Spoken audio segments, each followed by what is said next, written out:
बार बार एक वर्ण जो आए अनुप्रास बन जाता है, और यमक में जोड़ा आकर भिन्न अर्थ दर्शाता है। बार बार एक वर्ण जो आए अनुप्रास बन जाता है, और यमक में जोड़ा आकर भिन्न अर्थ दर्शाता है।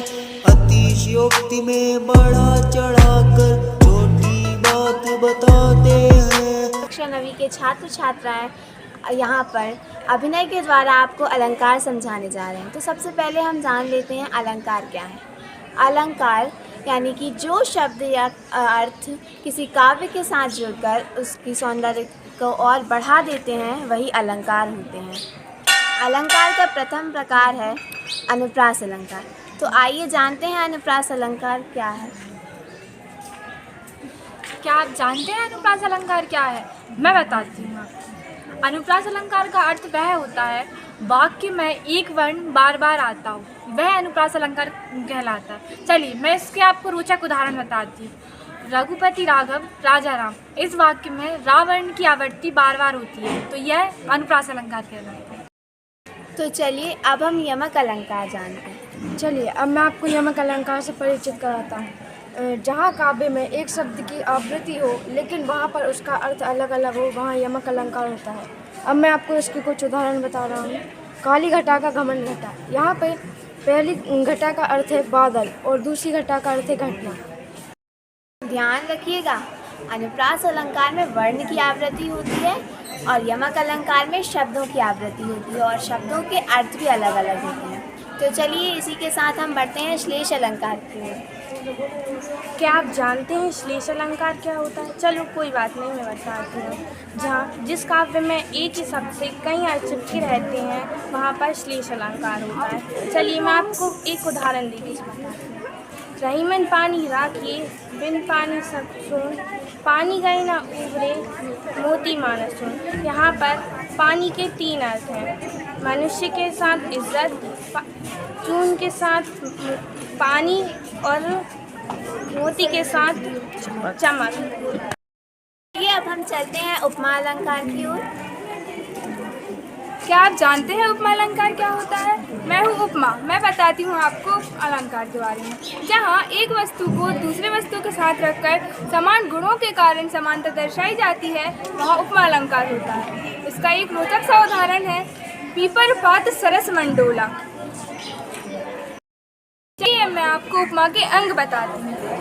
रुको रुको, मैं आप सभी को उपमा के अंग बताती हूँ।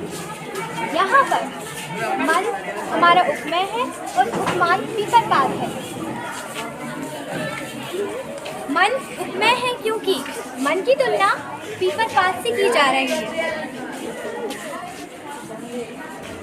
यहाँ पर हमारा सार्वभौमिक अर्थ होगा डोला, क्योंकि मन और पीपर पाती क्रिया एक ही है, क्योंकि वो डोल रहे हैं, उनकी क्रिया एक ही है, इसलिए यहाँ पर उपमा अलंकार यहाँ पर वाचक शब्द है। तो पीपर पात सरस मंडोला। तो चलिए अब हम अर्थालंकार के दूसरे अलंकार रूपक अलंकार को जानते हैं। जी हाँ, मैं बताता हूँ आपको रूपक अलंकार के बारे में। रूपक के उपमेय और उपमान एक समान होते हैं, वो एक रूपी होते हैं, इसके लिए ये रूपक अलंकार होता है। चलिए मैं आपको एक उदाहरण देकर समझाता हूँ। चरण कमल बंदौ हरिराय, अर्थात मैं प्रभु के कमल रूपी चरण की वंदना करता हूँ। उपमेय कमल, उपमान चरण। अब हम समझते हैं उत्प्रेक्षा अलंकार। तो आइए दोस्तों, अब मैं आपको एक रोचक अलंकार से परिचित कराता हूँ, जिसका नाम है उत्प्रेक्षा अलंकार। उत्प्रेक्षा अलंकार में उपमेय में उपमान की संभावना व्यक्त की जाए, वहाँ पर उत्प्रेक्षा अलंकार होता है। जैसे उसका मुख मानो चंद्रमा है। अब हम जानते हैं अतिशयोक्ति अलंकार। मैं हूँ अतिशयोक्ति अलंकार। इससे पहले मैं आपने अपने जीवन में कई बार देखा होगा कि कई लोग रस्सी का सांप बना देते हैं, अर्थात अपनी चीज़ों को काफ़ी बढ़ा चढ़ा कर बोलते हैं, तो वहाँ पे अतिशयोक्ति अलंकार होता है। इसकी एक परिभाषा, जैसे काव्य में शब्दों को बढ़ा चढ़ा कर बोला जाता है, वहाँ पे अतिशयोक्ति अलंकार होता है। तो इसका मैं आपको एक उदाहरण भी बताता हूँ। आगे नदियाँ पड़ी अपार, घोड़ा कहीं से उतरे पार, राणा ने सोचा इस पार, तब तक चेतक था उस पार। चलिए अब हम जानते हैं विपसा अलंकार।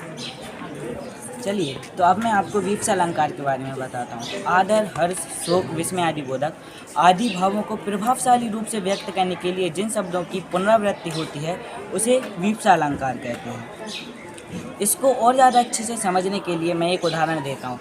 उठा लो ये दुनिया, जला दो ये दुनिया, तुम्हारी ही है, तुम ही संभालो ये दुनिया। चलिए अब हम संदेह अलंकार जानते हैं।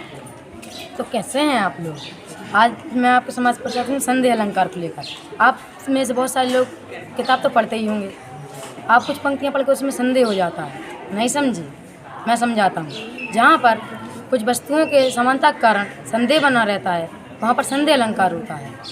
संदेह की अनिश्चित अवस्था होती है।